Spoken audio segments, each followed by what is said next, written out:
देख रहे हैं यहाँ पे हम लोग देख रहे हैं कि प्लास्टिक पेंट करने की संपूर्ण विधि क्या है। तो प्लास्टिक पेंट या तो नए मकानों में किया जाए या तो पुराने मकानों में किया जाए जो पहले से अगर प्लास्टिक पेंट नहीं लगा है, अगर स्लोशम वगैरह लगा हुआ है, चूना लगा हुआ है, लाइम वॉश किया हुआ है, तो सबसे पहले कोशिश करते हैं कि उस चूने को छुड़ा दिया जाए या फिर जहाँ जहाँ निकल रहा है चूना वो हटा दिया जाए और उसके बाद पुट्टी की 1 या 2 लेयर जो है ये इसके ऊपर दी जाती है। ये देखिए कितनी दक्षता से जो है मिस्त्री ये पुट्टी लगा रहे हैं और जहाँ का उखड़ने वाला है वो उसके उखाड़ रहे हैं। तो पुट्टी लगने के बाद जो है शाइनिंग एक आती है, 2 लेयर 3 लेयर, ये आवश्यकता अनुसार। नए मकानों में जो है ज़्यादा पुट्टी की खपत होती है, पुराने मकानों में पुट्टी की खपत विशेष नहीं होती है। तो ये पुट्टी का लेयर दिया जाता है। 1 लेयर देने के बाद जनरली 24 घंटा इसको सूखने के लिए देना चाहिए, नहीं तो 2-4 घंटे में भी अगर सूख जाता है तो फिर इसमें दूसरा लेयर दिया जा सकता है। पुट्टी सूखना डिपेंड करता है कि नया मकान या पुराना मकान, इसके ऊपर ये डिपेंड करता है। नया मकान का अगर ढलाई हुआ हो, अगर बना हुआ हो तो वो सूखने में काफ़ी टाइम लेता है सूखने में, लेकिन पुराने मकानों में अगर लगाया जाता है तो ये तुरंत ही सूख जाता है। तो ये कितनी सुंदरता से ये किया जा रहा है, ये है 2 लेयर तो काफ़ी सफिशिएंट है पुट्टी के लिए। अगर शुरू से ध्यान दे के किया जाए, जहाँ ज़रूरत है वहीं पे अच्छी तरह से 2 बार 3 बार 4 बार किया जाए तो ये डिपेंड करता है। जनरली 2 लेयर में काफ़ी अच्छी तरह से ये आ जाता है।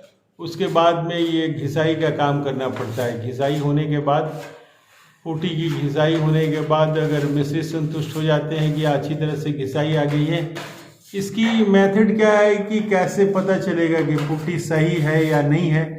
तो लाइट को कभी जला के, लाइट को कभी बंद करके, LED लाइट जला के, लाइट की मदद से चेक करने से तो पुट्टी का लेयर पता चलता है कि पुट्टी का पोजीशन क्या है। जब तक लाइट जला के बंद करके, लाइट जला के बंद करके अलग अलग जो है ये चेक किया जाता है तो पता चलता है। तो ये पुराने मकानों में प्लास्टिक पेंट कराना हो या नए मकानों में प्लास्टिक पेंट कराना हो, दोनों ही केस में जो है पहले पुट्टी वॉल में की जाती है। पुट्टी ये देख रहे हैं कि ये वॉल में की जा रही है।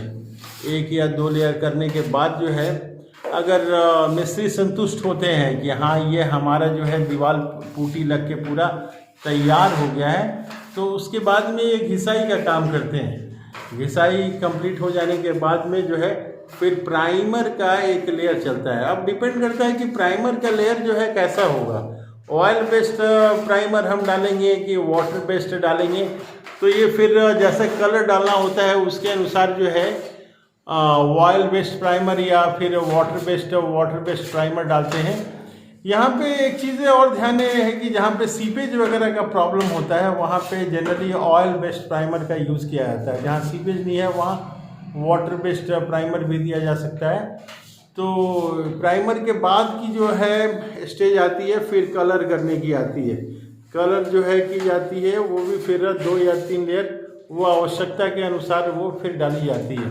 अगर कलर चेंज करना है या फिर दोनों दीवारों में अलग अलग डालना है, वो डिपेंड करता है जिनका मकान है, जो मकान मालिक हैं, जो ऑनर है फ्लैट के, वो अपने अनुसार वो बताते हैं कि पूरे दीवारों में। जैसे कि इस बिल्डिंग में हम लोग देख रहे हैं, इस रूम में देख रहे हैं कि चारों साइड में एक ही कलर किया हुआ है, चारों साइड में एक ही कलर किया गया है।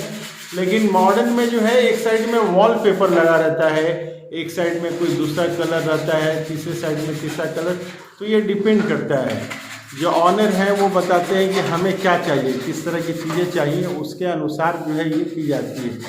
देखिए कोना में जनरली पुट्टी लगाना जो है थोड़ा कठिन काम होता है, इसलिए फिर ब्रश से उसको मारा जाता है। ब्रश से मारने के बाद फिर जो है कोना में ये जैसा कि देख रहे हैं आप, ब्रश से मारा जा रहा है तो ये अच्छा आता है। तो प्लास्टिक पेंट का चलन जो है आजकल काफ़ी बढ़ा हुआ है। प्लास्टिक पेंट में सुविधा ये होती है कि पानी वगैरह से भी उसको धोया जा सकता है, तो धोने की एक सुविधा होती है प्लास्टिक पेंट में। तो प्लास्टिक पेंट में सबसे पहला काम जो है आपका वो है कि पुट्टी लगाना। 2 या 3 या 1 जैसी ज़रूरत हो वैसे पुट्टी लगाने के बाद जो है फिर प्राइमर किया जाता है। और प्राइमर करने के बाद फिर अपने अनुसार कलर दिए जाते हैं। बहुत सारे कलर्स के रेंज है। प्लास्टिक पेंट की रेंज जो है 400 रुपये से लेके 600 रुपये तक एक एवरेज मार्केट में मिल जाता है। तो ये स्टेज होता है। करीब बहुत सारे लेयर्स लगाने पड़ जाते हैं। 2 लेयर प्राइमर का कम से कम लगाना पड़ जाता है। एक लेयर जो है ना प्राइमर का लगाना पड़ता है। सबसे पहले तो पुट्टी 2 लेयर लगाते हैं, फिर प्राइमर 1 लेयर लगाते हैं, और आवश्यकता के अनुसार कलर जो है वो भी फिर 1 या 2 लेयर करना पड़ता है। सारी चीज़ें डिपेंड करती हैं कि मिस्त्री कितना दक्ष है। अगर एक्सपीरियंस मिस्त्री है तो दो कोट में ही आपका पूरा वो कंप्लीट हो जाता है। मिस्त्री अगर नया है तो फिर 3-4 कोट 5 कोट करने के बाद भी जो है वो लेयर मिलता नहीं है। तो यहाँ आप देख रहे हैं कि पुराना चूना वगैरह है उसको छुड़ाने की कोशिश की जा रही है। ये पुराना चूना जो है जहाँ जहाँ लग रहा है मिस्त्री को ये छोड़ने लायक है उसको ये छुड़ा दिया जाता है, और उसके बाद जो है फिर फाइनल स्टेज को किया जाता है। कोशिश ये की जाती है कि ज़्यादा डैमेज नहीं हो, ऊपर से ही किया जाए। नहीं तो पुराने मकानों में कभी कभी क्या होता है कि एक साइड का पूरा सीमेंट गिर जाता है। जब पूरा सीमेंट गिर जाता है तो काम बढ़ जाता है। तो इसलिए सावधानी पूर्वक का काम करना होता है कि कहीं केवल चूना जो झड़ रहा है उसी को झड़ा जाता है, नहीं तो पूरा डैमेज होता है। तो कहीं कहीं सीमेंट का पूरा पार्ट जो है डैमेज हो जाता है। तो इस तरह से हम लोग देख रहे हैं कि अभी पुट्टी लगाने का काम चल रहा है। ये पुट्टी लगाने के काम के बाद जो है फिर से इसमें प्राइमर लगाया जाएगा, और प्राइमर के बाद फिर जो है ना इसमें कलर किया जाएगा। तो इस तरह से हम लोग संपूर्ण विधि देख रहे हैं कि किस तरह से प्लास्टिक पेंट लगाया जाता है।